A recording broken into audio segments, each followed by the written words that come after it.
for it. You know what this reminds? It's I mean, we have kids, right? If a kid comes and like gives us a piece of his popcorn, we don't need that popcorn. Right, you're probably not even going to put it in your mouth, but the chance, fact that... But the pleasure you get from your kid coming and connecting to you. Yes. There's nothing like it in the world. Right?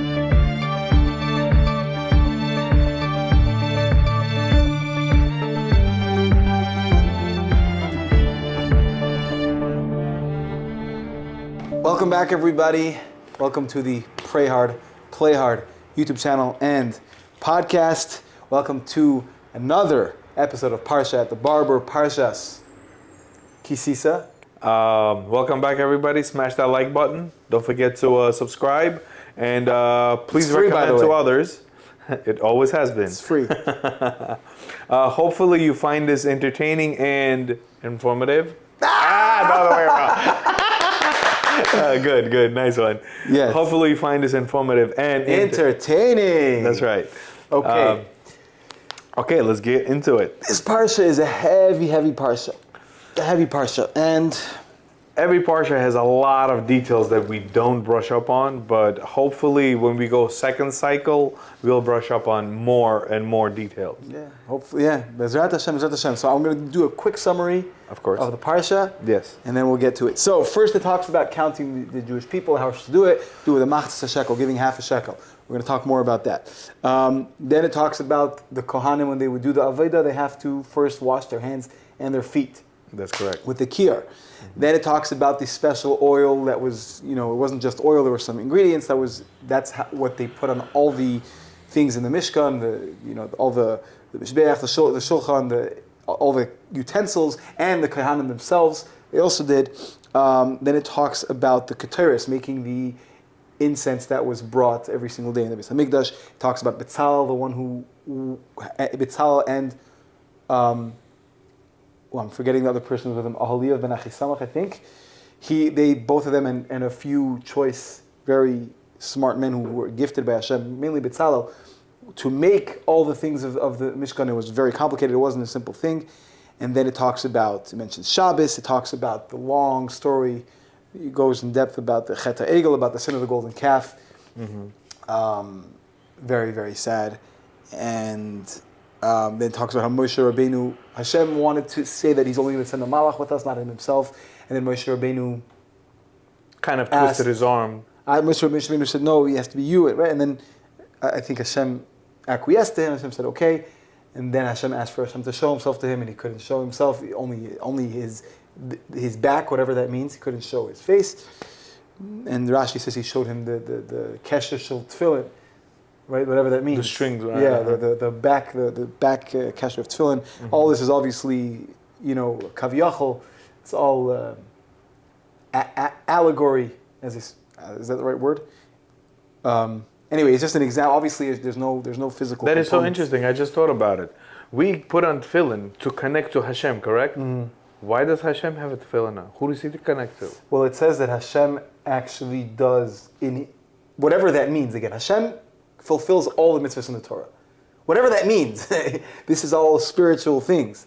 Hashem doesn't have a physical body. Hashem is infinite. There's no way to describe Hashem. But somehow, in Hashem's own way, He puts on tefillin. Actually, we are considered Hashem's tefillin, Hashem's crown. I don't want to go too deep into this because I'm not qualified. Yeah, and then talks about how Moshe Rabbeinu made the second luchos. Right, the first luchos was totally Hashem, made by Hashem. Second one was Hashem gave him the luchos, and Moshe Rabbeinu had to himself kind of, engrave them. And No. Hashem still engraved them. Moshe Rabbeinu just provided the stones. Sorry, he had to. You're right.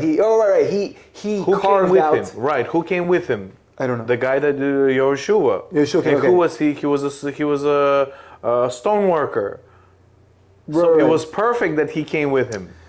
Sorry, my mistake. Yeah, so he carved out the luchos, and he had actually the leftover of the sapphire. Right. And then Hashem put it says the writing was Maaseh Elikim. It had to be, the whole thing was a miracle on its own. The letters, right? For example, you saw the letters. It was totally through Engraved through. in, right. No, it was totally. You mean you could see to the other side? Yet when you turned it around, it was still spelled properly. Number two, also, if you had a samach, so the thing in the middle, how does it stay? The samach, it's a total. It's a circle. It's Right. entirely carved out. So So it would naturally, levitate. naturally, the piece falls out. It would levitate. Exactly. It was staring there in the middle. So a lot of miracles about the. Plus, they were so heavy, and because of spirituality, they would actually levitate themselves. You didn't have to pick them up. I mean, right. It you know, kind of like anything that has life in it, right? When you pick up a person when they're alive, so then there's much lighter than the dead weight, you know, no pun intended, of a person who passed away. They're much heavier. And also, it says that when the first luchot broke, all the sapphires, all the byproduct that was there, Hashem says, you keep it. So in that instance, Moshe Rabbeinu became the richest man in the nation. Moshe became very, very rich. Yeah. Super rich, though he didn't have to collect anything. Yeah. Hashem takes care of his loved ones, right? Then it talks about how Moshe Rabbeinu used the Yud Gimel Midas Haracham, the 13 attributes of mercy, right? Hashem, Karach, we say it. I'm trying to remember if this was the secret that the Satan had to give him. When he went into Shemayim, I think like a bunch of Malachim had like, either they all had to give him gifts or like he beat the Satan at something and the Satan had to like give him something. I think it was the secret. After he takes the Torah from the heavens, every single one of those malachs gives him a blessing. Okay. Why? Because they were basically trying to disprove that humanity or Bnei Israel even deserved to have the Torah. So Moshe Rabbeinu's argument was, it says the first thing that it says there, you have to respect your parents. Do you guys have your parents? Yeah, right. No, you don't. So there's a lot of things that pertain to human beings that doesn't pertain to angels, but angels didn't want to give it up. Right. But since they lost that trial, each and every one of them had to give him something, a gift. So that's what it was. That's where Moshe Rabbeinu gets all the blessings from all the different malachs. But no, what you're talking about, the attribute of mercy is something Hashem gave him. Hashem gave him himself. I'm sorry, I'm mixing up. Yeah, and then he started using the attributes of mercy to get himself in Eretz Israel, which didn't work, which almost worked. Right. And then he says, "Stop! You can't go on," because then he would have no choice but to abide by it. Yeah, I think what the Satan gave Moshe Rabbeinu was actually the secret that the terrorists can stop. Pandemics. Right. That's what it was. Yes. That's how he found out that secret. That's how he knew. Right. Wow. The Satan gave him a secret that in this world, every single disease, every single ailment has antidote to it. That's what he made him realize, that this world contains everything. Wow. Okay. So great. I'm glad I asked the question even though I was wrong because it brought this up. But speaking of rachamim, the mercy, Moshe Rabbeinu hinted to the people many times, if you ask for me, I might be granted, but they just didn't get it. Really? If all of Israel, or if all of the nation would have asked for Moshe Rabbeinu to enter, he would have entered. It's just that they didn't ask for it. When did he hint? Oh, he did. He hinted, he said because of you, I couldn't go. Right. Yeah. He can't tell them straight up forward because he can't. It's breaking rules. Wow. So he hinted, but they kind of didn't get it. I mean, listen. When you learn about the power of prayer, of davening, how many times could we have probably accomplished something if we had proper prayer? That's correct. You know, we're so we. It's so easy to forget and think, oh, I have to do this. And of course, we have to do our part. But it's always up to Hashem. So before we go ahead and do anything, that morning we daven, we ask, we know that everything's, But that's the whole beauty. That's the whole point. I asked my cousin. We were talking to my cousin about the same exact thing. He says, what's the point of this? In the morning you pray, and then mincha you pray, and almost every time, ketoret. He's like, what's the point of this? And then I tell him, let me ask you a question. You come in front of a king. Before you ask for anything, don't you come with gifts? Don't you come with something that pleases him? Yeah. So ketoret is something that Hashem says himself, it's a smell that is pleasing to me. So therefore, we do this to please Him first, and then ask whatever you need to ask. I think that no matter which way you look at it, that whether it's, we say if we're like servants or we're like children when it comes to the davening on Rosh Hashanah, so no matter how you're looking at it, if you're a servant to a king or if you're a child, a relationship isn't just about getting something. Right? If you're taking, you're not in a relationship. It's about giving and receiving. So we spoke about this last year. We don't want to just receive. We don't want to just take from this world. Otherwise, like it says, right? The klipa, the impure forces will reward a Jew for sinning with plenty, at least in the beginning. Right. More than anything else, we don't want that. We want a relationship with Hashem. We want to be connected. So the prayer is not just. Of course, we ask for the things we need because part of our relationship with Hashem is saying we want to make this place a dwelling place for you. 100. So therefore, give us what we need in order to do so. If I'm poor, if I have to struggle, if I have, if we have sicknesses, we are distracted from making this place a holy place for you. But ultimately, what prayer is connection. 100%. But ultimately, as a Jew, not as just a Jew, but any person that is finding spirituality and is trying to be more holy. What are we imitating? We're imitating Hashem. We want to be givers like Him. Yeah, we want to work.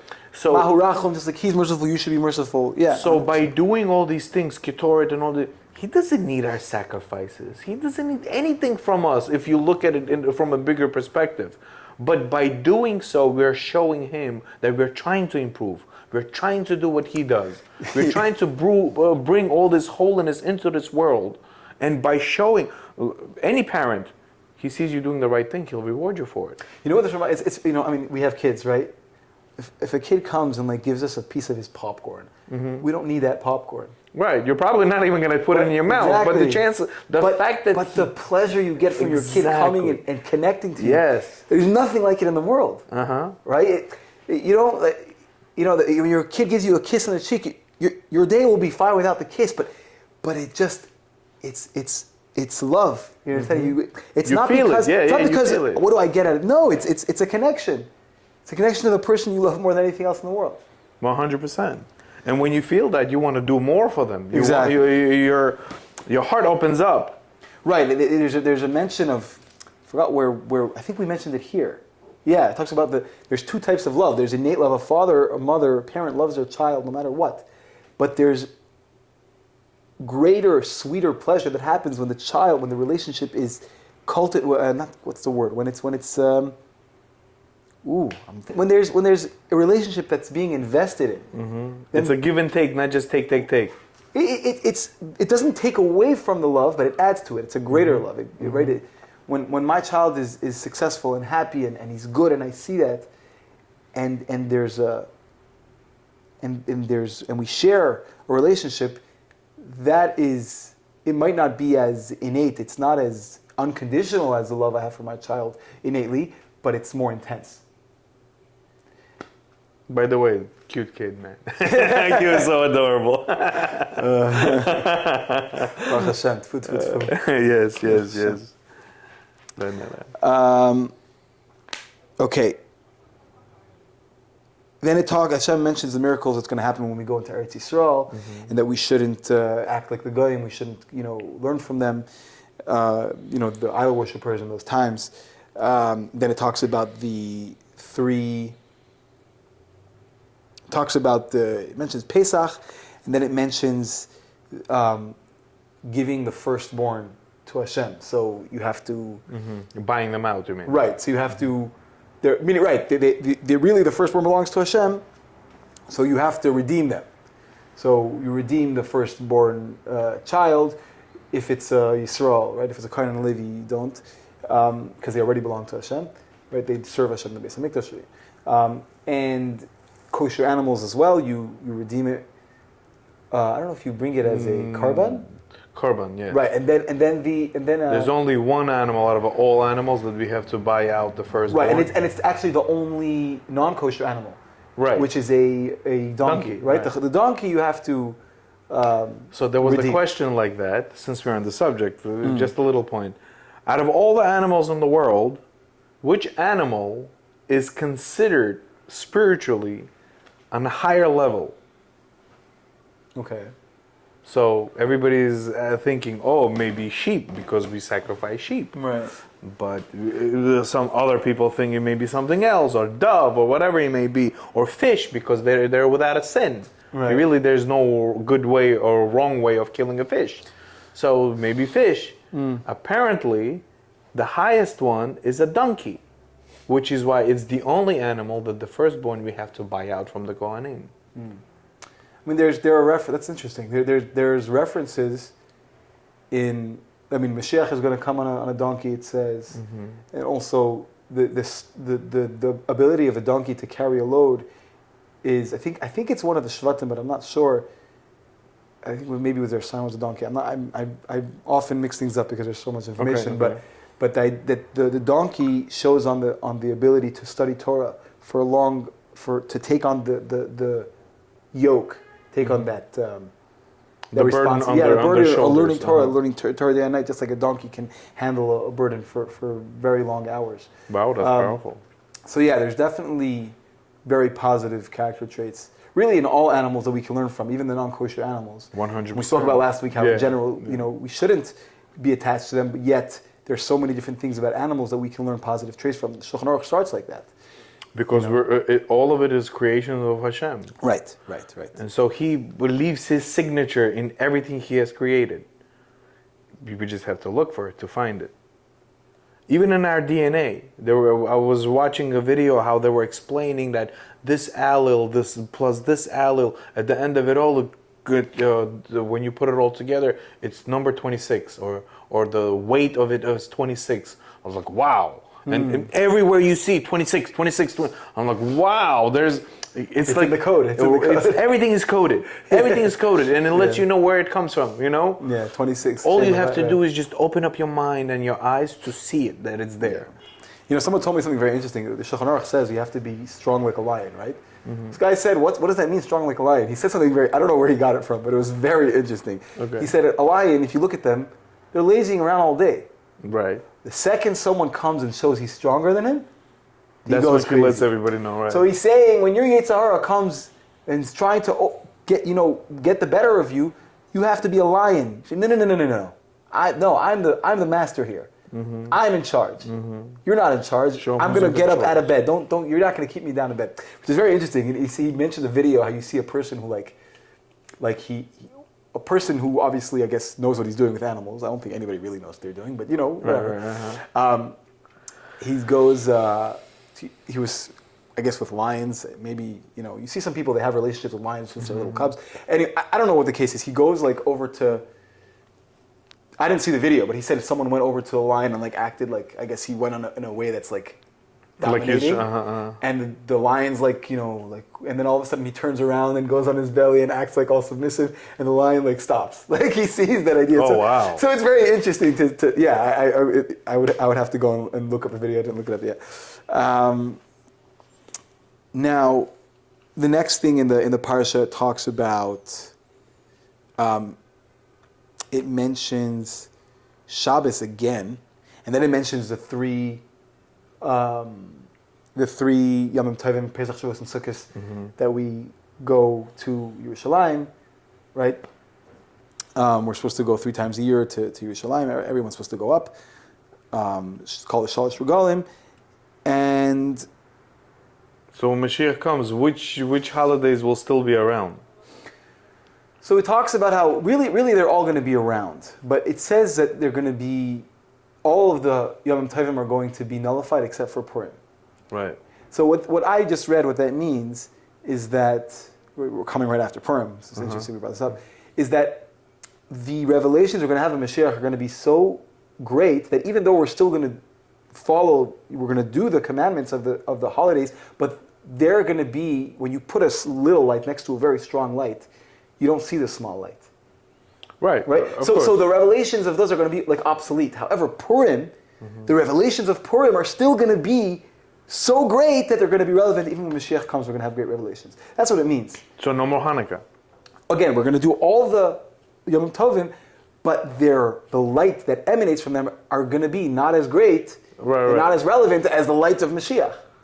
But Purim is still, that shows the greatness of Purim. It shows the greatness of having the Megillah, the parchment in your house. It's never going to go obsolete, regardless of what time. So he's gonna hold it. Those are expensive, man. Yeah. Definitely. Okay. Then we're not even into like the juice yet, and then it talks about the Bikurim, right, bringing the first fruits to Beis Hamikdash, and it mentions again. It already. So these fruits that you bring to the Beit Hamikdash, that's after the first 3 years. Yes, exactly. Okay. To make sure, just to. Yeah, and then it talks about not mixing milk and meat. I think we already mentioned that in the parsha before.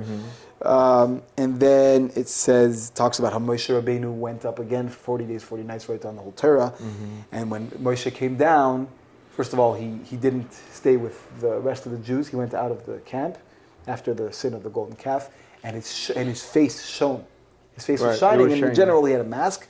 He had like a mask on, except for when he learned with Hashem, he took off the mask. He would teach the Torah without the mask, and then afterwards they would follow him and watch him go off to his place, and he would put the mask on after all that. And Yoshua was next to his tent. He never moved away from Moshe Rabbeinu's tent, and that is the end of the parsha.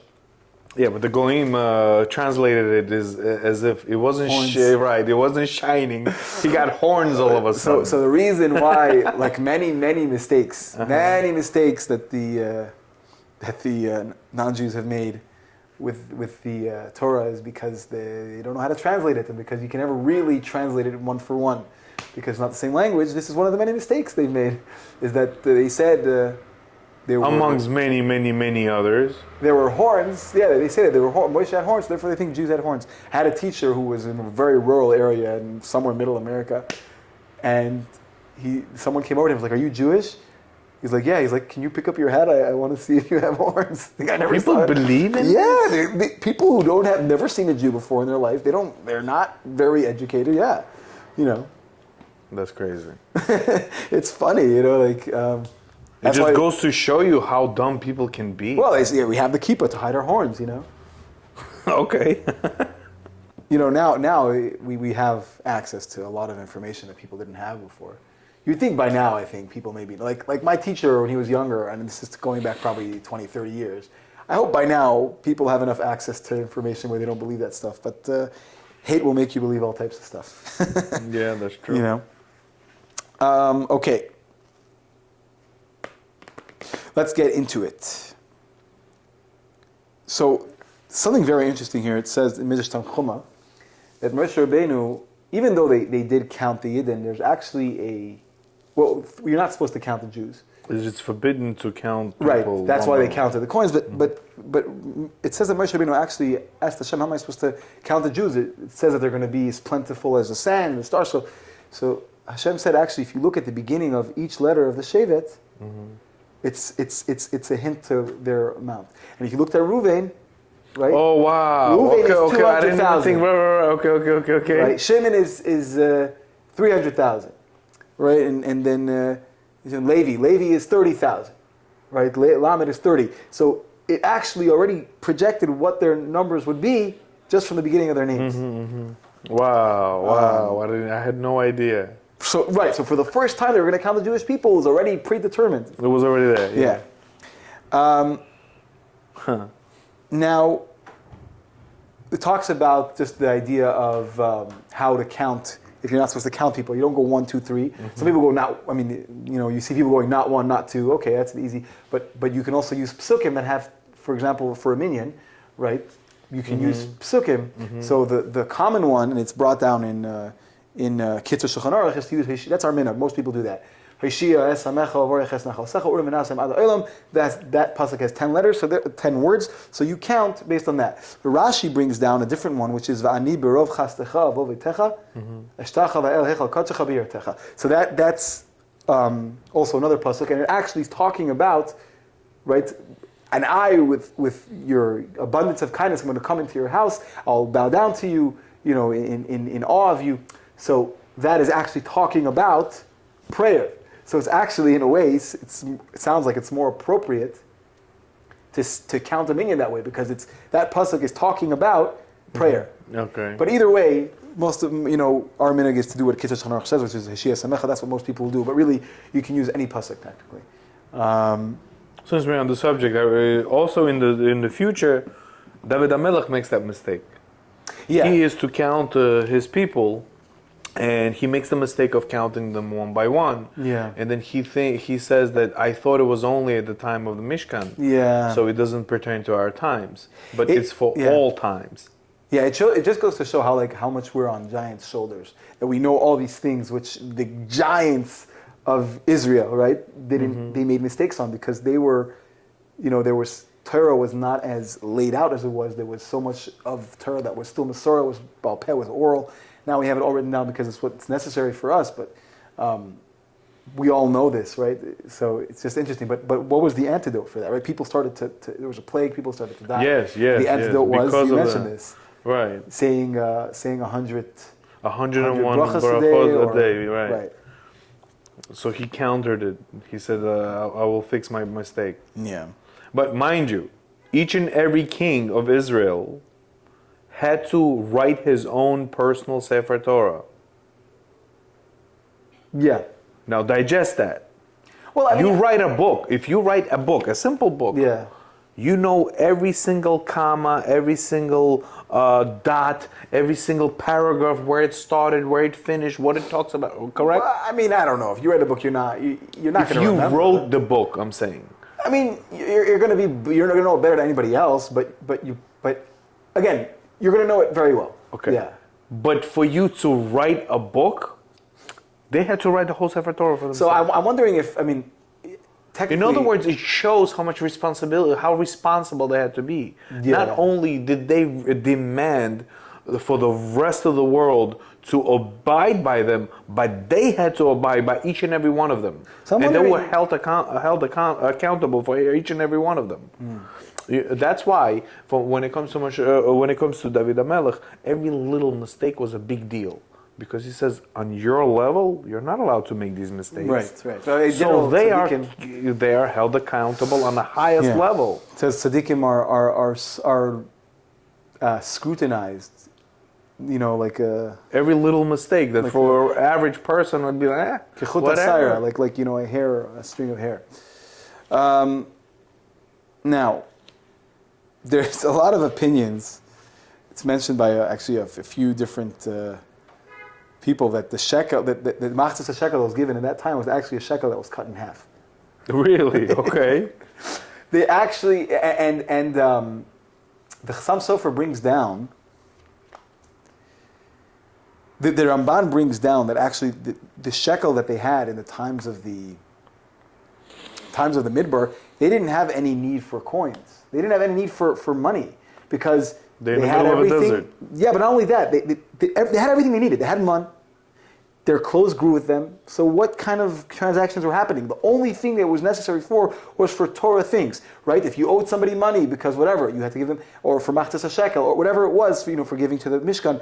So therefore, it was a separate coin. It was actually a holy coin. Mm-hmm. And it says that Moshe Rabbeinu made this coin. The Ramban calls him Ki Melech Gadol Hoya. He was a great king. And he was so great. And Chassam Sofer, I forgot what he adds, but Chassam Sofer adds on to this.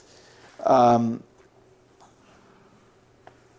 I think it's Chassam Sofer who says this, that Moshe Rabbeinu didn't know. Okay, I don't know if it's Chassam Sofer. He said something on this, but I'm not remembering right now. But it was brought down. Are you talking about Maybe it was accountability? the Yavitz. I think the Yavitz brought this down.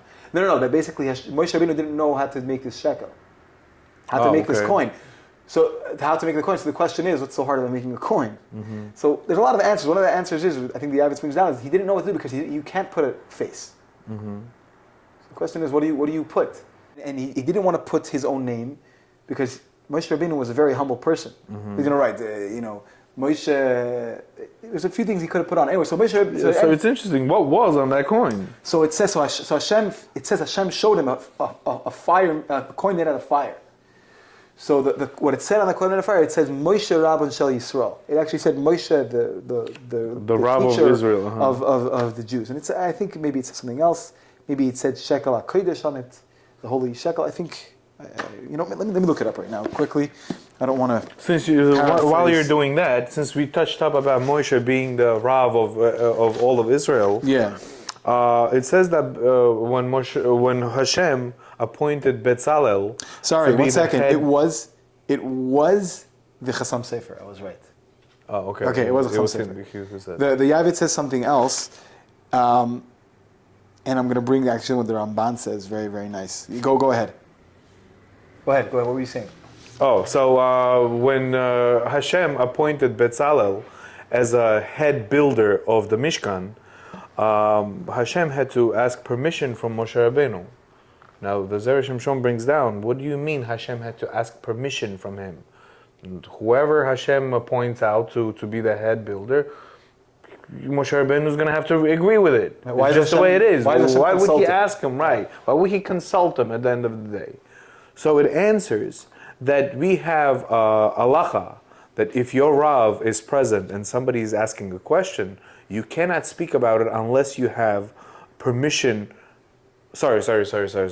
If your secondary Rav is in the room and somebody asks a question, what does it mean, secondary Rav?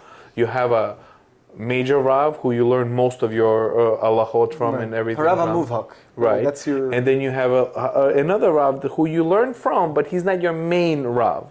So if anybody comes into the room and asks a question that your secondary Rav had taught you, you have to ask him permission to answer the person. But if your major Rav, your main Rav, is present and somebody asks a question, you cannot ask permission. You have no permission. You're not allowed to speak because he's there to answer it.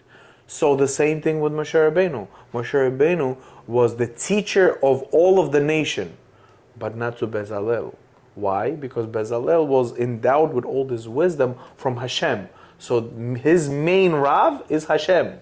So therefore, the main Rav had to ask permission from the secondary Rav to have his appointed man speak in front of him and not disrespect him. But you see how deep it goes. Yeah. And as you said, Hashem keeps all of the mitzvot in the Torah. Right. Hashem always... Whether we know it, we understand it or not, Hashem keeps all mitzvot. Right. He talks the talk and he walks the walk. That's right. Okay, so it says actually, it said on it, all it mentions, it says Moshe Rabban Shel Yisrael, Moshe, leader of the Jews. Since Purim just went by, and we are on the subject of half a shekel, guys, keep in mind, when you pick up the money and you give donations, keep in mind for next year. For next year, right. You have to say, this is in memory of half a shekel that was given at that time. Because if you say this is the half a shekel, you're going to have to wait until Mashiach comes. You're going to have to keep it. It's very important. Maybe if we all do it, maybe Hashem will have to bring Mashiach. It's like I like the way you think. But it goes to show you how powerful our words are. We can't just say things and take it back. Yes. Okay. So, let's talk about this. So, the Ramban's Rebbe, his teacher, his name was Rabbi Yehuda ben Rabbi Yoker. I might be saying this wrong. Which Ramban are we talking about? The Ramban. Oh, okay. Nachmanides. Okay. So, he says that the Rashba, so there's two opinions. The Rashba says that they wouldn't make a bracha when they gave machzas hashekel. It's a mitzvah. Right, we always bring this up. Do you make what mitzvahs do you make a bracha on? Mm-hmm. So the Rashba says no, but the Ramban's Rebbe says that they did make a bracha. It was Asher Kitshanu Mitzvah Tzivanu Laseis Machzas HaShekel, to give Machzas HaShekel, something like that. Okay. There was the actual bracha they would do before giving it. Do you say El Azman Hazeh? Shechiyanu? Yeah. I mean, I guess any mitzvah technically you do Shechiyanu, so maybe you say Shechiyanu on that too. Who knows? But that's an interesting question. Because technically speaking, look how many people had perished before we actually got to this point. So, Shechiyanu is in place, I mean, in general, you may, anytime you get to do a mitzvah, you say Shechiyanu. Okay, so Rashi says that the shekel weighed half an ounce. Chatzi unkir, right? Half an ounce. And the Ramban initially said that it was actually 3/4. But then the Ramban ran away to Eretz Yisrael. There's a whole story why he ran away. They forced him to debate Christianity. There's a whole incredible story how the king protected him. They wanted to kill him because he tore them apart. He brought he destroyed Christianity in front of the church. Wow. You understand how angry they were. And he didn't want to debate. It was forced. And he told the king. The king said he would protect him. And eventually, even the king couldn't protect him, and he had to run away to Eretz Yisrael. Wow. So when he ran to Eretz Yisrael, he saw in the port city of Akko that there was actually a coin that had Ksav Ivri. Old Hebrew writing is not the same as what we have in the Sefer Torah and the block letters we use. There were two types of Hebrew letters. There's Ksav Ivri, Hebrew writing, and then there's Ksav Ashuris, which is what we have in the Sefer Torah. Okay. And at different points, we had different. I think originally we were. It's a big discussion. I don't want to go through it. I don't know enough about it. But basically, out of what we had, the Jews spoke Hebrew and they spoke Aramaic in the different points, right? And also the writing there was a Ksav Ivri. The one you'll see it, like you see it on the coins. What's written on the coins, it doesn't look like our Hebrew. Okay. You know what I'm talking about? Right. It looks like it's Islamic or something. It's an ancient. It's so that's Ksav Ivri. And most, even the Ramban wasn't able to read it. You know, they had to ask people in the port city who they had kept this Ksav Ivri. The Kusim talks about certain people who had converted to Judaism, and maybe it wasn't. You know, it's a lot. I don't want to go into it, but basically, he saw this coin and asked about it, and they told him that it says on one side. Where is this? It had on one side. It said, I think, shekel Yisrael, like Israel shekel. And then it said Yerushalayim HaKadoshah, the holy Jerusalem, the holy Jerusalem on the other side. He saw this in Egypt. No, he saw this in Akko, in Israel. Okay. He came to Israel. The port Akko is a port city. He came to Akko and he saw this there. And they asked them, and these Kutiyim, these people, the Kusim, they told him what they deciphered the writing for him, and he said it also had a picture of Aaron's staff that sprouted. No way. With the almonds, and on the other side it had like some kind of container. And he says, I think he said that it was the. I think the Ramban said that it was actually the container of mun. Mun? Of mun, yeah. The container of mun. So basically they minted this coin with these wordings on it and Aaron's staff that sprouted into almonds. And on the other side, the Tzimtzena Saman, the container of mun. But the point is, he saw this coin. So two things happened. He saw. I'm mixing it up because there's a lot of details here. He saw a shekel. He found the shekel, right? That seemed to be an ancient shekel, and he weighed it, and it was actually half an ounce. Half an ounce. So he went back and he said, "Rashi's correct." Okay. And he saw a different coin. But who is this nation that has this coin that is so accurate? That is so. No. They didn't have the coin. They just knew how to decipher the language. Ah, okay. Yeah, they knew how to decipher the language. They actually found, we're going to talk about it, but the Ramban saw a different coin which was a half a shekel, which seemingly was minted for the specific use of giving machzas hashekel. Okay. It was for this mitzvah machzas hashekel, and that's what that's where he describes what he saw and when he asked them. Yeah. And then it also mentions the Yavitz comments on this, and he says that on the coins there was on top of the picture of the mun there was a shin and a dalet, and he thinks that it stands for shekel darkon. Okay. Shekel is shekel. Darkon is the word for the I don't know if it's Persian or the Median at the time of Achashverosh, in between the two Beis Hamikdashes. So when the Jews were in Galus, the currency they had was the Persian darik.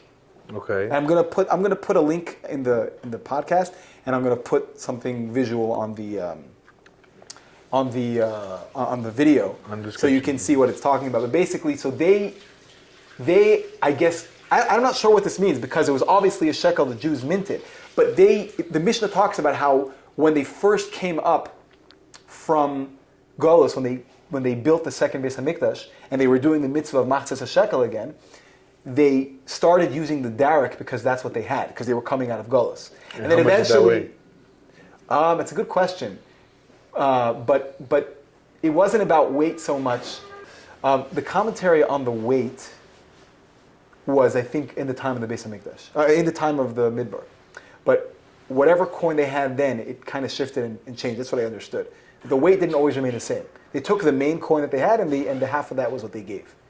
Okay. Or they made a special coin, like we said, that was specific for machzas shekel. Then I guess they were more careful about the weight, or maybe they went according to the. But the very first time we gave half a shekel, that was half an ounce? No, the shekel itself was half an ounce, So and half of that, so it was half an ounce. Yeah. Okay, no, so the shekel was half an ounce, so half of half an ounce, so a quarter. a of an quarter ounce. of an ounce. Yeah. Anyway, what were we saying?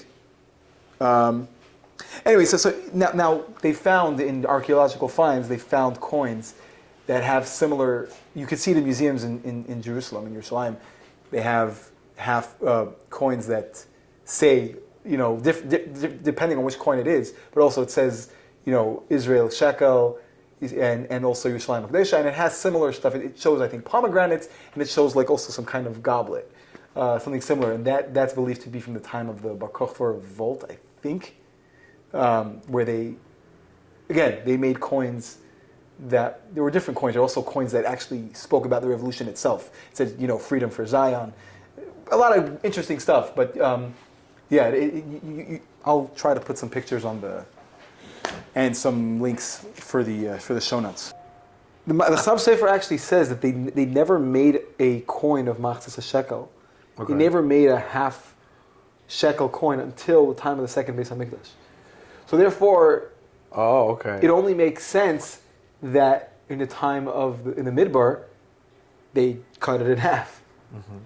Right. Well, that was the first census. Yeah. So because they weren't well prepared for it, so they just gave a half a shekel. Well, what about all the years afterwards? It seems that, again, right, it's true, but in the time of, they could have also given something worth half a shekel.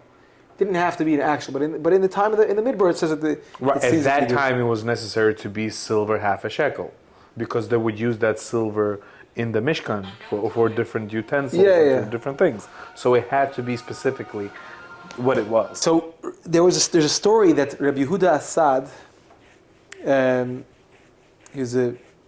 he wrote a bunch of Sfarim. He brings a story that happened actually with him, I believe, and the Ksav Sofer, who was the son of the Chassam Sofer, who we brought down earlier.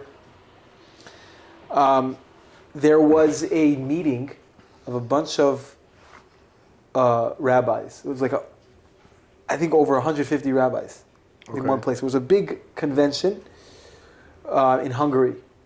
Okay. All the surrounding place, rabbis came from all over to strengthen Judaism in the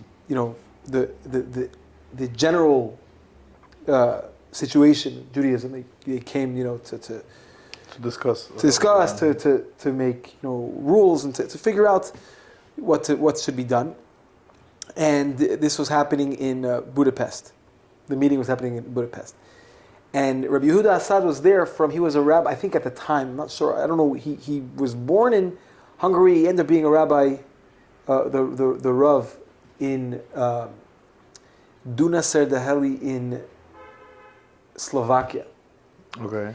So he was there. Now, the Ksav Sofer, while there, they were in a very good spirits. Imagine such a great convention, so many people, and they had a suda, and in the middle of the meal, the Ksav Sofer brings out a coin that he got from his father. Oh, okay. I heard about it. Okay. Which was from the time of the Beis Hamikdash, and he wanted to show this coin, a beautiful coin, rare, and. So that's the time of Tanaim. No. I'd say at least from the time of the. There's actually someone who says that the coin was from even earlier, but definitely at least from the time of the second Beis Hamikdash. Okay. And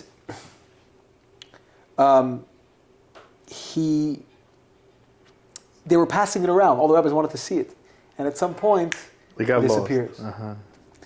And they're looking for it, and they can't find it. And they say, you know what? Even though it's very unpleasant, we have to look. We have to look and search each other's pockets. So Rabbi Yehuda Assad stood up and said, no way. You're not searching me. So what are you going to do? Okay, so they didn't search. But meanwhile, everyone's like...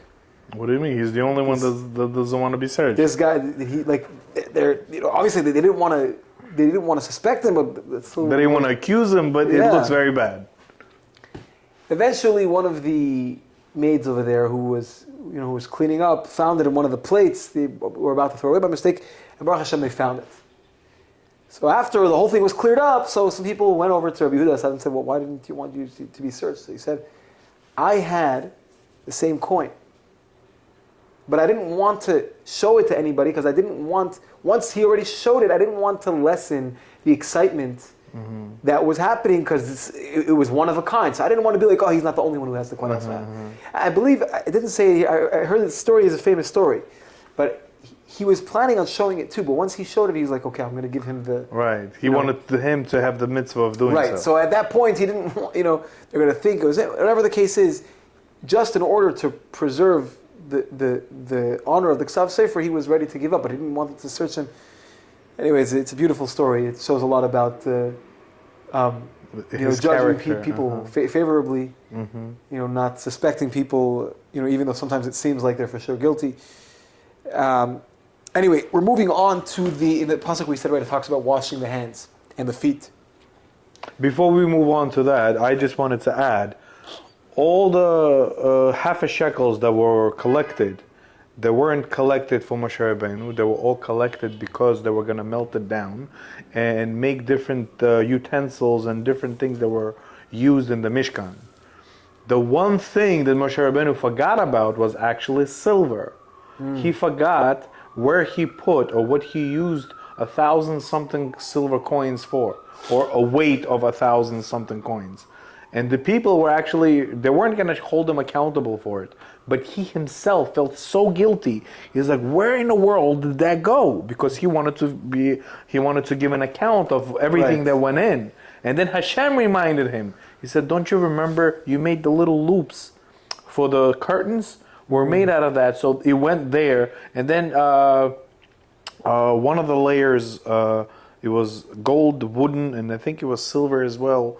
Or something like that it was used for. So it was used for some of the utensils in the Mishkan. But he totally forgot. It slipped his mind completely. Yeah, I remember hearing something about the loops or the hooks or something like that. Yeah, that's something vaguely... Right. So in other words, every single ounce of silver, gold, or copper, he had an account for. Everything was recorded so he could show the whole nation that he doesn't benefit from any of this. Right. But it goes to show you that somebody, right? It goes to show you that somebody that is on that level, the reality is nobody's going to question him. Yeah. But he still felt like he had to account for everything. Remove yourself from suspicion. Yeah, 100%. We have a job to judge someone else favorably, but we shouldn't give reasons for other people to have to judge us favorably, and when we should make sure that there's no reason for someone to suspect us and then judge us favorably. That's right. Yes. From both ends, our obligation to others and our obligation to ourselves. For sure. Something that is kind of related to this is, it is said that if you know somebody who is a thief, not a thief, or somebody who has a weakness towards stealing, or he has the type of a character about him. If you leave $5 on the table and you leave him there alone and he steals, guess what? You are the one who's responsible. Why? Because you tempted him to do what you know he can't withstand. Yeah, that's the avera of lifnei iver, to not put an obstacle in front of a blind man. Right. That applies to any weakness a person might have. To put him in a situation where it's going to be almost impossible for him to pass. Yeah, 100%. That's why it says at a certain age, a father is forbidden to hit his child. Because at a certain age, a child is big enough and he's independent enough where he's going to be like, he'll hit back. Really, it says that. And because of that, if he's going to hit back, you caused him to hit you back. Right. Because he's old enough to do it. So even though as a father, technically, even though we don't, definitely nowadays, it's not helpful, but there is, you could say there is place to hit a child, right? Even for disciplinary actions, whatever it is. But even though you might have that right, but if that's going to cause him to sin by hitting his parents, we know that hitting a parent is one of the worst. So then you're responsible because that's lifnei iver. That's placing a stumbling block in front of a blind man. That's right. So we're going to go on to washing the hands and the feet. So the Rashba says that one of the reasons we wash our hands in the morning before prayer is because it's like the kohanim are bringing the korbanos, right? They were doing the avodah, the work in the Beis HaMikdash or in the Mishkan. And so we're waking up to serve God, so we're also washing our hands. The Machzis HaShekel is very funny. There's a sefer called Machzis HaShekel. This Parshah is about Machzis HaShekel. Anyway, the Machzis HaShekel writes that you don't wash your feet. Why? Because we're just like the Kohen. So we're not actually doing the way of the Kohen, so therefore it's enough to wash our hands. But the Ben Ish Chai actually writes something very, very interesting. He writes like this. Really, we should wash our feet. If we can remove impurity from our body, why shouldn't we? But he says because we know that when a person goes to sleep, the body, the holiness, the neshama goes up. So what happens? Impurity attaches itself to anything that has holiness. So the impurity wants to attach itself to the body. Now what happens when the neshama comes back into the body? The impurity can't handle it. So it goes, but it remains on the tips of the hands and according to this, it seems in the feet. Under your nails, right? Yeah. So he said, the Rebbe Ish Chai is saying that the tumah that's on the feet is harder to expel than the feet than on the hands. Oh, okay. So therefore, it's not going to help if you wash your feet. But the Kohanim, because they had the power of serving the Beis HaMikdash, that power of the Beis HaMikdash was strong enough to also expel it. In other words, in the merit and in respect for serving the Beis HaMikdash, the water also would drive away the impurity from their feet. And that's why it actually says in Shulchan Aruch that on Erev Shabbos, if you can't wash your whole body, at least wash your face, hands, and feet. Because also Shabbos, and the Ben Ish Chai mentions this, that also on Erev Shabbos, the beauty and the holiness of Shabbos also drives away the impurity also from the feet. Wow, that's and deep. You see, it comes halachically. It halachically makes a difference. That on Erev Shabbos, if you can't wash your whole body, at least wash your hands, face, and feet, because the power of Shabbos has that. And it doesn't say this anywhere, but I would imagine maybe that's why the power of mikvah is so important. People go to mikvah every single day. Because mikvah, we see, right, one of the things to be, when a person is impure for whatever reason, from the greatest impurity to even, whatever it is, to eat truma, or if somebody came in contact with some kind of tumah, one of the prerequisites is going to mikvah, right? Correct. Washing hands. So I don't want to come and say that mikvah maybe takes away the purity from the feet, but I would imagine that the purity of mikvah is but that's why people go to mikvah every single day before prayer. Right. Because maybe you can't wash away the impurity, with just like you wash your hands, but maybe mikvah, mitigates it to some degree. So it gets rid of another screen that is between you and Hashem. Right. So I'm saying maybe that also takes care of the feet problem. Who knows? It would be very interesting to hear something about that. Okay. Now, well, it's a big mitzvah for you to have closeness with your wife on a Friday night, correct? Yeah. So the next morning you go to shul and somebody wants to buy you an Aliyah, but you just slept with your wife last night. You're supposed to go to mikvah. You're supposed to go to mikvah. Yeah. But they also say that if you don't know all the halachot of Shabbat, for you to go to a mikvah on Shabbos morning is very dangerous. Because you may actually break Shabbat by not knowing all the rules. It's it's a debate, but nowadays basically make sure that you don't squeeze your towel. Because it's a Dvar mitzvah, it says that in general to go into the water on Shabbos you're not allowed. Okay. I'm saying you shouldn't go swimming on Shabbos. Right. But for why? Because you might dry yourself and then you're gonna Right. Rip a hair off You're or gonna squeeze something. Right. But for Dvar Mitzvah, a lot of times these takanos were not made. For mikvah is fine. There's a lot of different reasons why people would say maybe on Shabbos you shouldn't go to mikvah. Near Sakein, right? Because if you only go on Shabbos, then you're fixing something on Shabbos. You're fixing your butt. But nowadays people go to mikvah every single day. Just learn. It's not that many halachas. Just make sure you go into the water.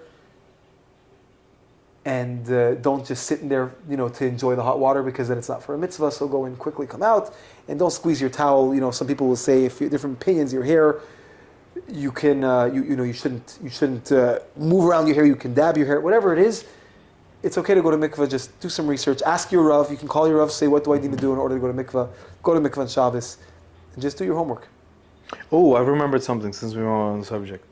I believe it was last year. I was reading in Zera Shimshon that one of the main reasons on why we were spared on when we created the golden calf, Shabbos, in the zechut of Shabbos. Wow.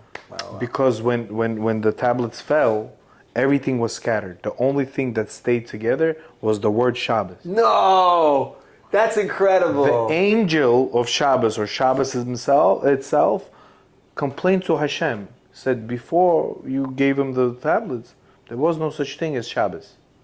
Now that they have Shabbos in this world and they're willing to keep it, just for that you should spare them. Hashem spares them just for that. You know what it says? It says, more than the Jews have kept Shabbos, Shabbos has kept the Jews. Meaning, well, in English it sounds funny, but more than the Jews have guarded and have watched Shabbos. Or Shabbos Shabbat guarded over them, the Jews. right. So where else do we see this? Cain and Abel. He kills his own brother, but yet Hashem spares him without punishment. Why? Well, without punishment, but there was a significant amount. But why does he spare his life? Because he swears that his offspring will keep Shabbos. Which, Nama was Noach's wife was from Cain. Right. Now, wow, I didn't know that. That's beautiful. Otherwise, he wouldn't have spared him. Right. Otherwise, Hashem would have destroyed him for destroying his brother. But his only excuse was, first of all, we don't know what death is. So it was the first time in history that death has occurred. So he had no idea what he was doing to his brother. He didn't think that he was going to kill him. So that's one of his excuses. And the second one was, I'll make it up by keeping Shabbos. I never knew that. That's very nice. Now, something from the Rebbe. Of course. This is actually very, very nice. So what was the point of Moshe Rabbeinu breaking the luchos? So there's a mashal, there's a parable saying that Rashi brings this down. That the king went away on a trip, and he had a fiancée, he had a princess he was going to marry, and she had maidservants. And the maidservants made trouble; they misbehaved. And she got caught up in the misbehavior. I don't know if it says she got caught up, or she had a bad name because of it. And the king heard about this. He comes back and he wants to. And the princess has a guardian. He's in charge of taking care of her. And he takes a document of betrothal. Right? So it was like a ketubah, okay. And he tears it up, in case when the king comes back, or when the king decides that he's going, he gets angry and he wants to do something. He says, you have nothing on her. She's nothing to you. Because where's the document? The document doesn't exist. Then the king finds out that really it was the maidservants who made trouble. And he wants to take her back. But the guardian says we have to write up a document. So the king says, you broke the document. You tore up the document. Now you write the document. So that's the same thing that happened with Moshe Rabbeinu. Moshe Rabbeinu broke the luchos because he wanted to save the Jews. Now, after everything was, the Erev Rav was the maidservants, right? The king is Hashem. The Erev Rav, the maidservants is the Erev Rav. The princess, the fiancé are the Jews. And the guardian is Moshe Rabbeinu. So once Hashem decided to take us back as a nation, or take us back, not to destroy us as a nation. So we needed his confirmation, because he created the Luchot, and in between the time of him coming down and making the luchot, that's when all of this happened. Balagan happened. Yeah. So he broke it or tore it apart just so he could get a confirmation from Hashem that he can make another one. You understand what I mean? So because the old one would hold the whole nation responsible and Right, have to be punished for it. Yeah. So it was his way of getting the confirmation from Hashem that we will have it again. We will have a document between us again. Yeah. So, but anyway, but the point is, so that's why Moshe Rabbeinu had to make the new Luchot. That's why he had to write it. Right. Now, what But is this? still, Hashem with his finger wrote on those Luchot. Yeah, for sure. But so now, It says with his finger, of course. the question the Rebbe brings is not, the Rebbe asks like this. There were three ways that the people who sinned in the Chet Egel passed away. They died.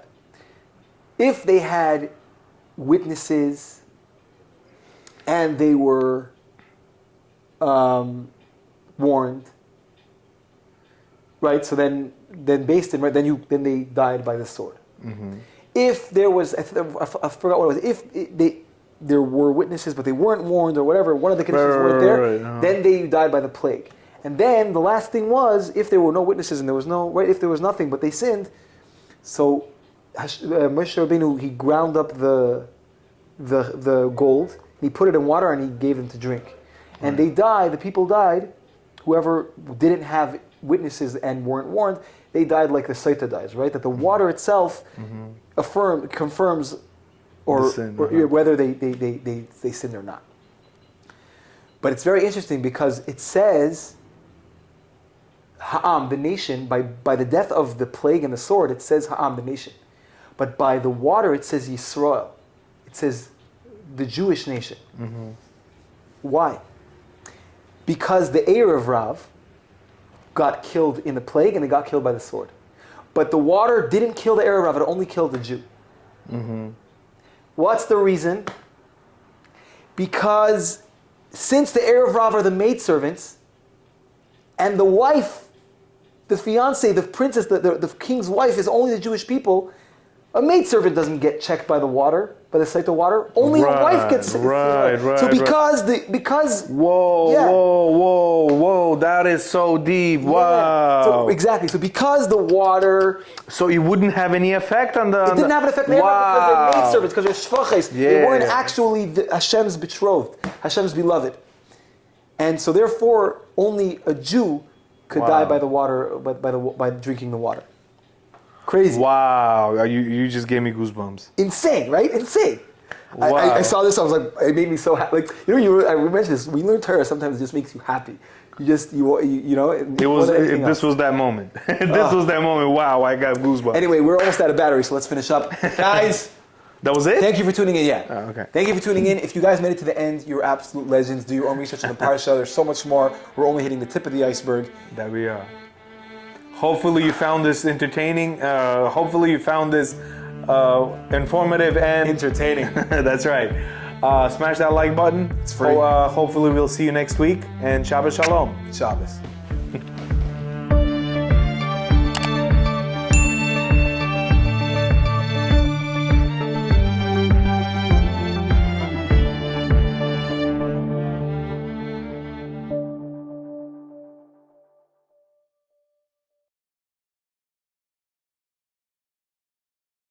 Under it, so he put his seltzer in the middle.